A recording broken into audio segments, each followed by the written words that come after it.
Voilà, au niveau de la lumière, ce serait mieux comme ça. Bonjour, bonsoir à tous, c'est Florian et j'espère que vous allez bien. Si vous êtes autant entrepreneur comme moi dans la photo ou dans la vidéo, ou tout simplement que la photo et la vidéo c'est un passe-temps ou une passion que vous faites à côté de votre travail ou de vos études, vous êtes tombé sur la bonne vidéo. Pourquoi ? Parce que je vais vous présenter mon matériel vidéo en 2025. Alors je sais, on n'est pas vraiment en 2025, mais c'est tout comme. Avec quel matos je me filme, avec quel matos je fais mes montages, que ce soit pour YouTube ou mes projets perso, ou alors pour des prestations avec des clients ou avec des potes. Je vais tout vous révéler sur le matos que j'utilise pour tout ça. Et avant toute chose, si vous voulez des petites nouvelles de mes Fidipus, elles vont bien. Parce que depuis ma dernière vidéo sur... Mais arrête de sauter partout, t'es insupportable. On va les couilles, frère. Parce que depuis ma dernière vidéo sur les Reptiliades, donc le DVM4 que j'ai sorti il y a à peu près un mois, je vous avais présenté la Fidipus que j'ai acheté au Reptiliades et le terrarium que j'ai acheté au stand d'Oedipus. Mais j'avais que une araignée, j'avais que ma Fidipus femelle. Elle est là-dedans, mais elle est dans son cocon, donc je vais pas la déranger. Mais si vous me suivez sur Instagram, vous avez sûrement vu que Oedipus, suite à cette vidéo, m'a contacté pour m'envoyer un colis surprise avec un nouveau terrarium et un mâle que voici. Donc c'est la même espèce de Fidipus que ma femelle, sauf que là, pour le coup, c'est un mâle et il est noir et blanc.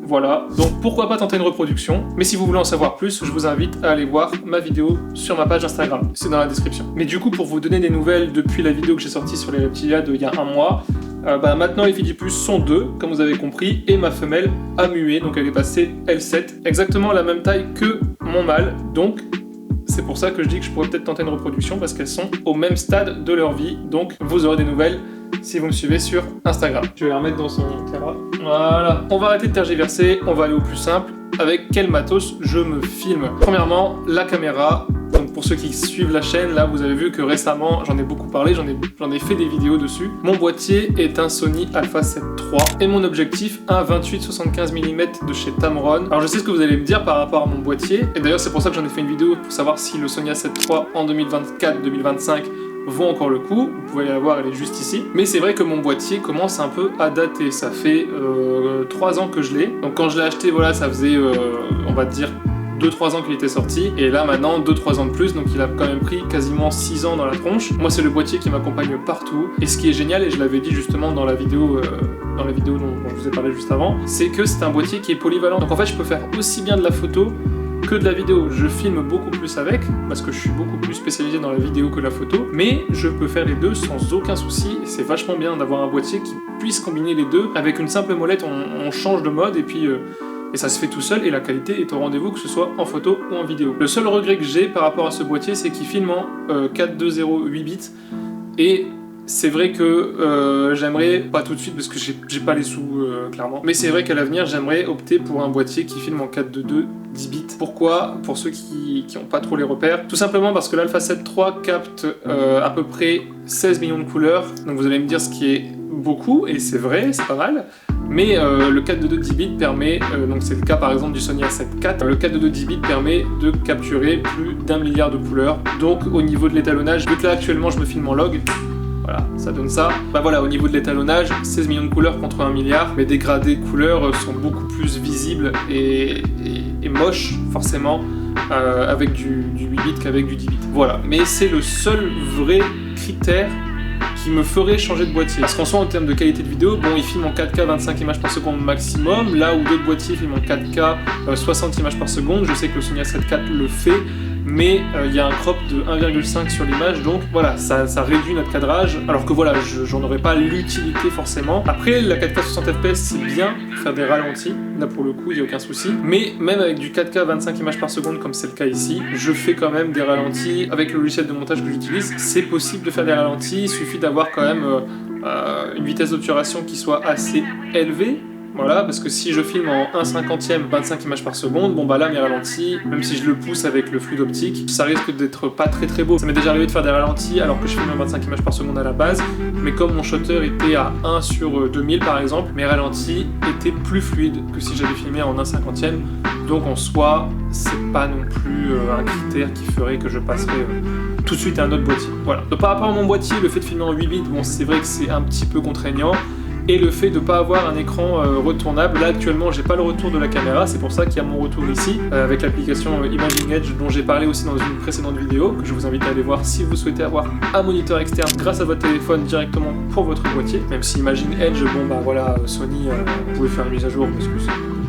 Mais en soi là c'est plus pour quand je fais mes prestats perso, mais l'écran je peux très bien l'utiliser quand je filme moi-même pour d'autres personnes. Si vraiment l'écran est contraignant, que c'est un long tournage ou que j'ai pas beaucoup de luminosité ou que l'écran est trop petit pour moi pour certains plans, ben voilà, je branche en filaire le moniteur externe et puis j'ai un écran en plus quoi. Donc c'est pas des critères assez suffisants pour le moment pour l'utilisation que j'en ai pour me faire passer sur un autre boîtier. Même si j'avoue que le Sony A7 IV me tente un peu, le Sony A7S III encore plus, la FX3 encore plus, mais j'ai vu les prix donc j'ai dit non.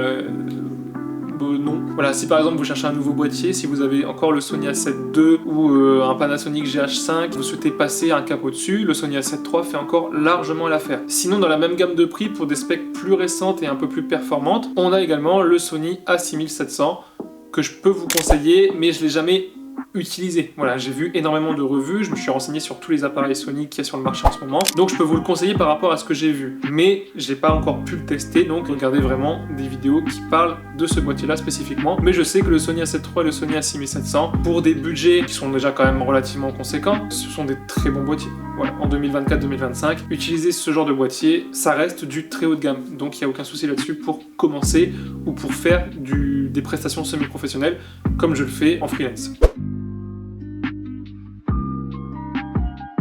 Alors j'ai deux micros.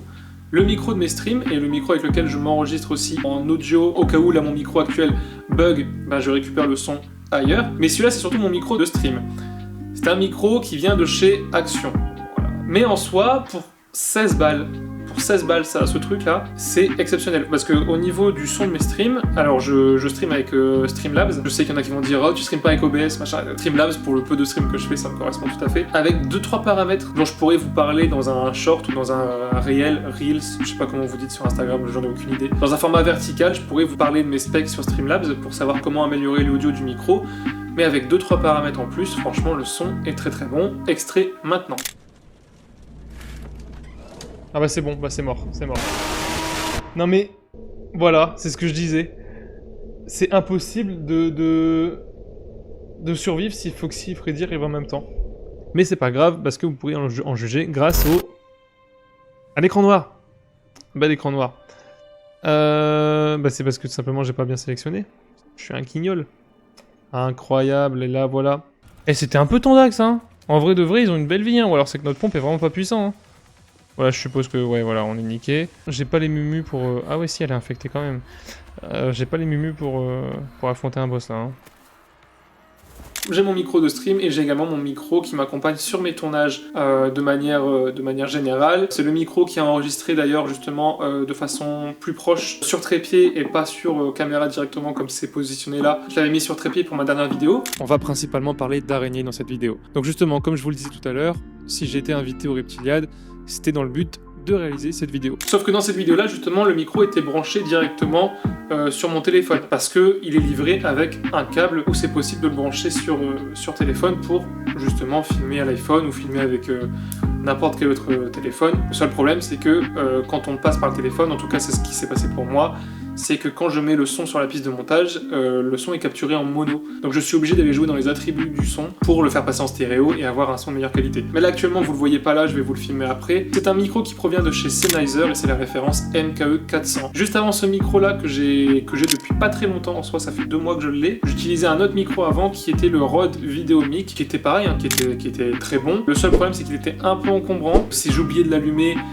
bah voilà, c'est déjà arrivé, et ben j'avais pas du tout de son parce que quand il est branché sur le boîtier, du coup le micro interne du boîtier ne fonctionne pas. Donc si le Rode était éteint, ben j'avais pas de son du tout, ça m'est déjà arrivé plusieurs fois. Tandis que ce micro là, ce qui est bien, c'est que non seulement il fonctionne avec des piles AAA, il a une autonomie qui est très très bonne, et quand il lui reste plus que 3 heures d'autonomie, la lumière passe du vert au rouge, donc j'ai une indication en plus pour savoir quand est-ce qu'il va falloir changer les piles. Ensuite, il est beaucoup plus petit, le son je le trouve meilleur. Comme je vous l'ai dit, il est livré avec un câble exprès pour le téléphone, donc ça c'est un câble supplémentaire mais c'est bien, alors qu'avec mon ancien micro je pouvais pas l'utiliser sur téléphone. Il a des filtres low cut pour justement, quand on filme en extérieur, couper au maximum possible le bruit du vent. On peut directement y brancher un casque dessus pour des captations de court-métrage par exemple. Enfin voilà, franchement c'est un petit micro pour moins de 200 €. Si vous cherchez un micro, je vous conseille le Sennheiser MKE 400, il est très bon. Donc ça c'est le matos que j'utilise le plus, que ce soit pour des projets personnels ou pour des prestations professionnelles, et je vous mettrai des plans là au montage de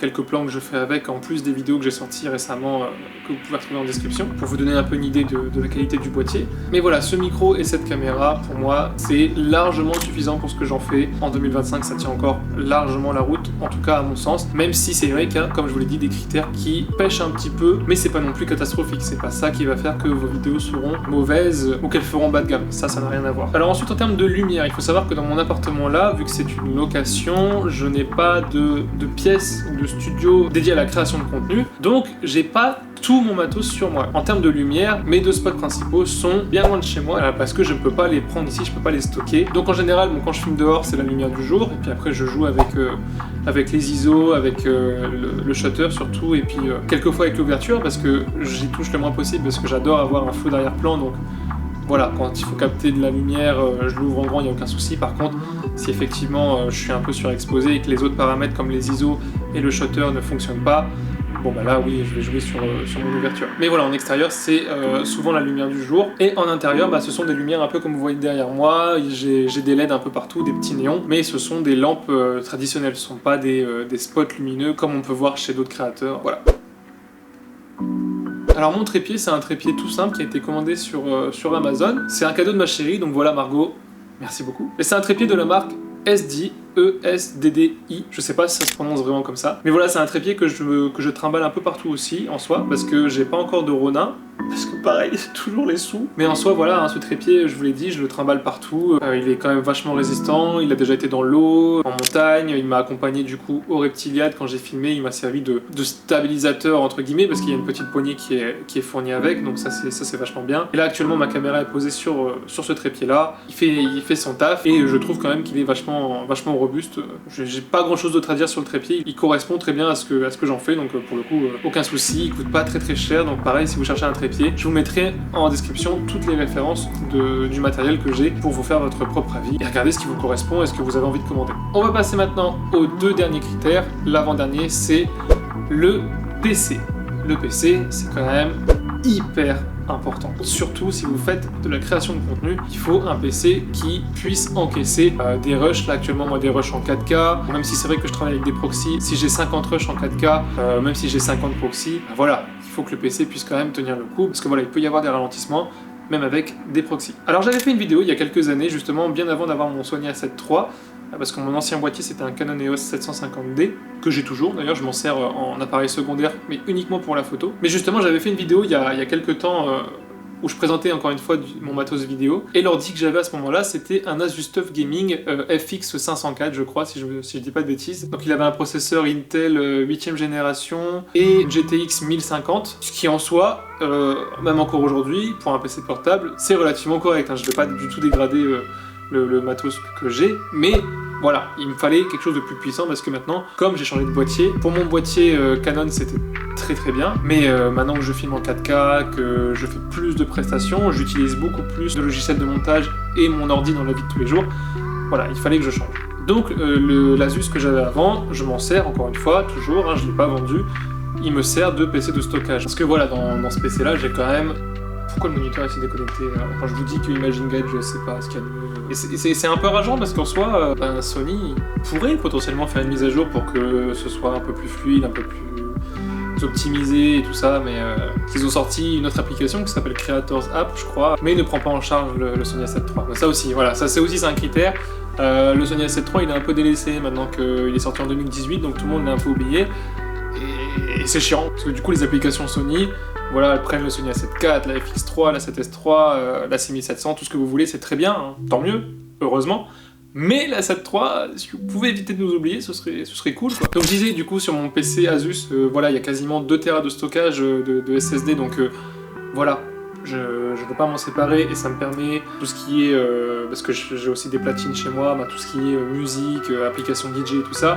Voilà, c'est stocké sur ce PC là et je m'en sers avec ce PC. Mais par contre voilà, il fallait que j'ai un nouveau PC qui puisse assumer tout ce que je fais maintenant. Donc j'ai eu un HP Victus 16 pour 16 pouces. Le processeur c'était un AMD Ryzen 7 je crois, et la carte graphique c'était une RTX 3060. Le PC était très bien, il y a eu quelques soucis, mais ils sont pas dus aux composants internes du PC. Ils sont dus au fait que ce soit HP. Je suis désolé, si vous avez un HP, alors HP Omen encore à la limite c'est encore différent parce que c'est le très haut de gamme de chez HP, c'est fait pour le gaming, c'est fait pour le montage. Là en soi, l'HP Victus, j'aimais beaucoup le design, le fait qu'il était un peu épuré et tout ça, mais c'était en dessous de Omen. Enfin, c'était pas non plus le top du top. Et en fait, j'ai eu des soucis, je l'avais acheté sur le site Grosbill, et en fait, j'étais emmerdé.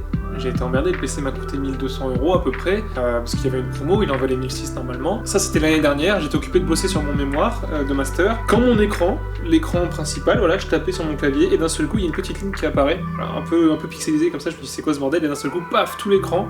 En fait, c'était comme plein de petits... un quadrillage photo, mais hyper grand, donc en fait c'était plein de petites lignes partout, horizontales et verticales. C'était moche, je pouvais plus travailler en fait, voilà, c'était dégueulasse.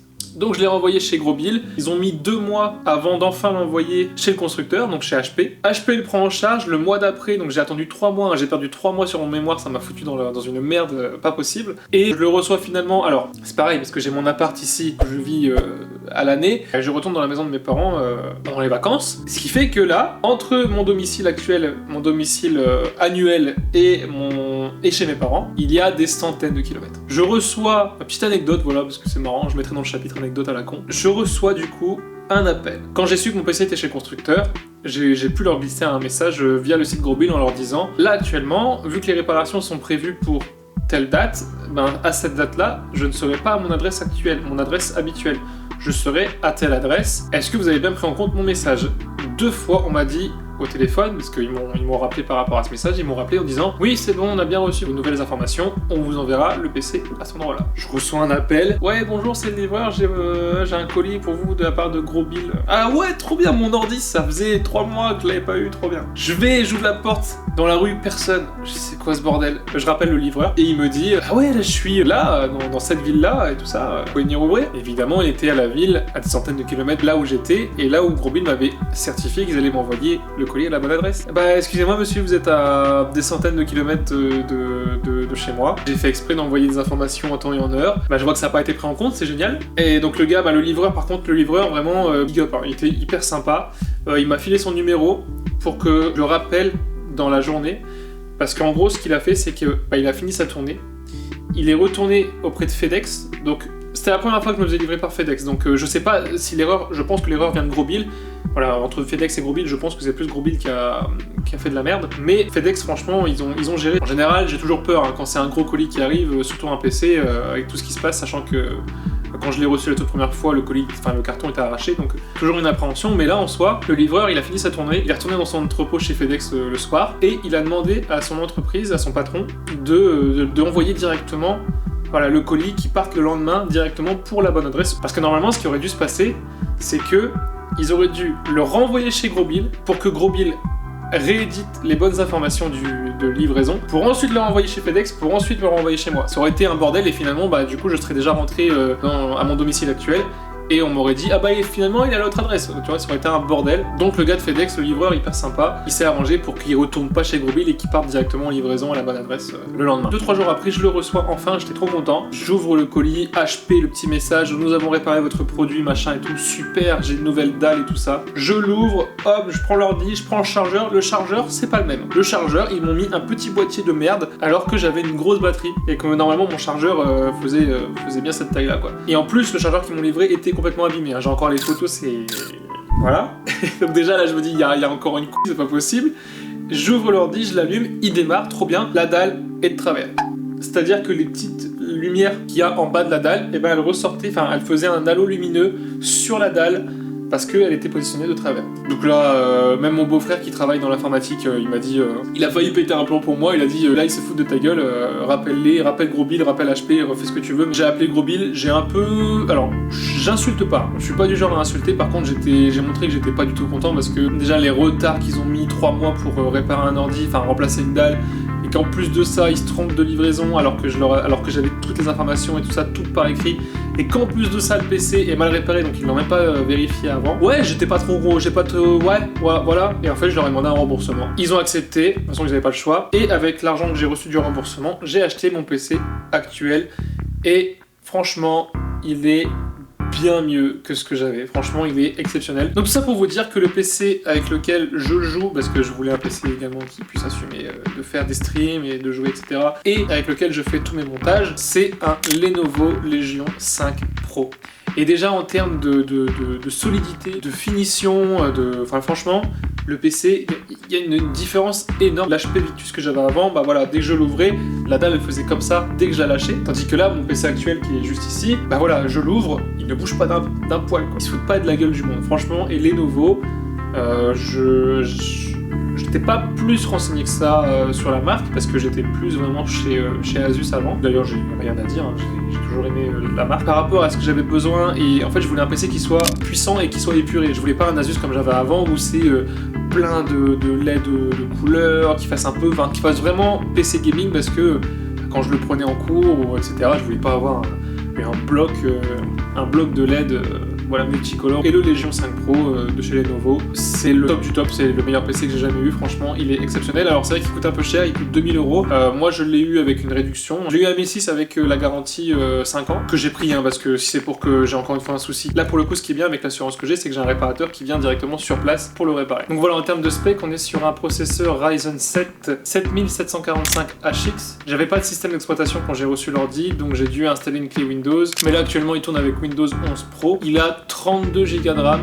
Et ça c'est exceptionnel parce que j'ai jamais eu autant de Go de RAM. Sur l'Asus que j'avais avant, c'était un 8 Go de RAM en DDR4 et j'ai posé moi-même une deuxième barrette DDR4 de 8 Go pour avoir 16 Go de RAM en tout. 16 Go de RAM, c'est aussi ce que j'avais sur l'HP Victus. Je trouve que 16 Go de RAM, enfin surtout pour la création de contenu, même pour faire de la bureautique, je trouve que 16 Go de RAM, ça devrait être la norme actuellement. C'est le minimum requis parce que ce soit Windows ou d'autres applications, ça peut bouffer énormément de RAM et ça peut nous faire perdre en puissance. Donc c'est pour ça que je voulais au minimum un 16 Go de RAM, et là dans le devis que Lenovo m'a fait, c'était un 32 Go de RAM pour quasiment le même prix. Il y a 1 Tera de SSD dedans et j'ai rajouté l'ancien SSD que j'avais acheté pour l'HP Victus d'1 Tera également. Donc au final maintenant j'ai plus 1 mais 2 Tera en SSD. J'ai en plus un disque dur à côté externe où je stocke les rushs, donc je ne me sers plus après avoir monté. Et du coup la carte graphique, vous l'attendez tous, c'est une RTX 4070, donc plus la 3060 que j'avais avant, même si forcément c'est le format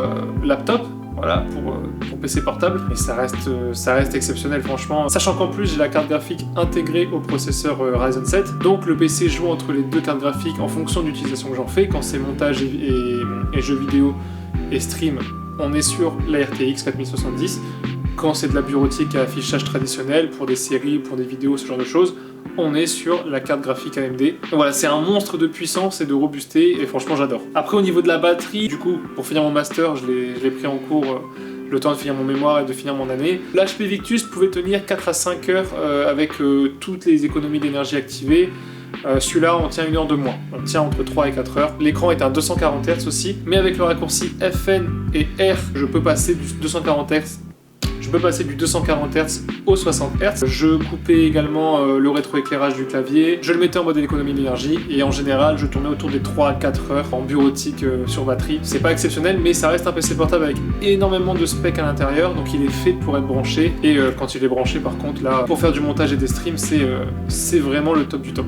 Et maintenant, le dernier critère par rapport à tout mon matos. Pas tant que ça en fait quand j'y pense. Mon logiciel de montage du coup que j'utilise maintenant depuis 1 an, que j'utilisais avant en version gratuite et que maintenant j'ai acheté, c'est DaVinci Resolve, et là actuellement c'est la version 19. Je suis passé par plein de logiciels de montage. J'ai commencé avec Pinnacle Studio, et après je suis passé sur Sony Vegas 14, après j'ai essayé le 15, ça m'a pas plu, en plus j'avais des versions craquées donc forcément ça allait pas, pourquoi il y a la police. Mais je suis resté longtemps avec Sony Vegas Pro 14. Bon, c'est un logiciel que j'ai kiffé, hein, mais je l'ai fait en long, en large, en travers. Je le connais par cœur, même actuellement, je suis sûr que si je retourne dessus, j'aurai encore des vieux réflexes. Mais voilà, à force d'avancer, on évolue, on change de logiciel. Et quand je me suis mis à travailler en mairie en tant que chargé de com, j'ai appris à utiliser Adobe Premiere Pro.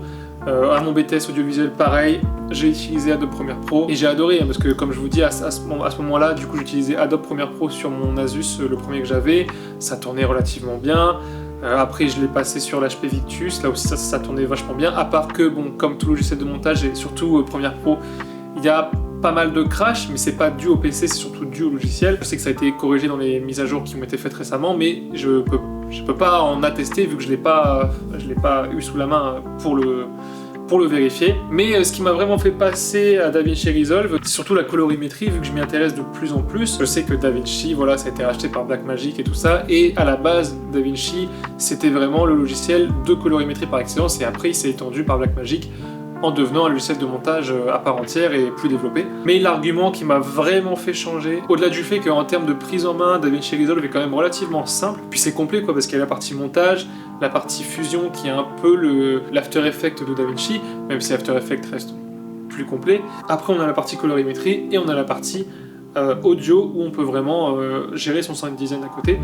Donc voilà, c'est devenu hyper complet à ce niveau-là, mais ce qui m'a fait vraiment changer d'avis, c'est au niveau du prix. Pour à peu près 300 €, on a la licence DaVinci à vie, même si je pense qu'il y a des plugins plus tard qui vont arriver et qui seront payants, parce que sinon c'est pas très rentable pour Blackmagic, quoique je pense qu'ils sont pas très à plaindre. À la différence d'Adobe, ou Adobe, je sais pas comment vous le dites, où là c'était mensuel, c'est-à-dire que 50-60 € par mois pour utiliser Adobe Premiere Pro. Si vous faites le calcul, 4-5 mois d'Adobe Premiere Pro que vous payez en mensualité, bah ça équivaut à une licence à vie sur un autre logiciel. Donc c'est à peu près tout pour mon matos, en tout cas j'ai dit le plus gros, hein. Voilà ce qui me permet de capter tous mes projets, que ce soit pour l'image et le son, et tout ce qui me sert en post-production. Voilà, c'est grosso modo le matos que j'utilise dans la vie de tous les jours. En 2025, ça me convient amplement. Pour 4 000 €, en partant de zéro, en partant de ni ordi, ni boîtier, ni rien, pour 4 000 €, vous avez quelque chose qui est quand même assez... qui peut être largement suffisant pour faire de la création de contenu, sachant qu'en plus maintenant il y a les téléphones, mais moi je suis plus boîtier que téléphone là pour le coup, sachant que 4 000 €, ça reste en dessous du prix par exemple du Sony A7S III. Voilà, donc en fait c'est vraiment un calcul à faire en fonction de vos besoins, en fonction de ce que vous voulez faire. Voilà, moi je fais de la captation semi-professionnelle. La seule chose qui pourrait me faire passer en professionnel, c'est le fait d'avoir un boîtier qui soit un peu plus performant sur les détails que je vous ai racontés avant. Mais en soi voilà, en 2025, avoir ce genre de setup, c'est encore largement suffisant et dans la course, il n'y a aucun souci là-dessus. Voilà, c'est à peu près tout pour cette vidéo, j'espère que ça vous aura plu. Si vous avez des questions sur le matos ou sur votre matos, peut-être que je pourrais y répondre, vous aider à comprendre certaines choses, n'hésitez pas à me les poser en commentaire, avec plaisir j'y répondrai, je parle comme Yoda. Et le sujet de la prochaine vidéo, ce sera justement dédié à DaVinci Resolve, comment j'utilise le logiciel, quels sont les paramètres que j'ai mis en place pour avoir un montage qui soit fluide, et si vous voulez, je pourrais vous parler un peu plus en détail du PC que j'utilise justement pour faire voilà, une vidéo globale sur vraiment la post-production et le matériel qui permet de le faire. Passez une bonne journée, une bonne soirée, ça dépend quand vous regardez cette vidéo. C'était Florian, à bientôt.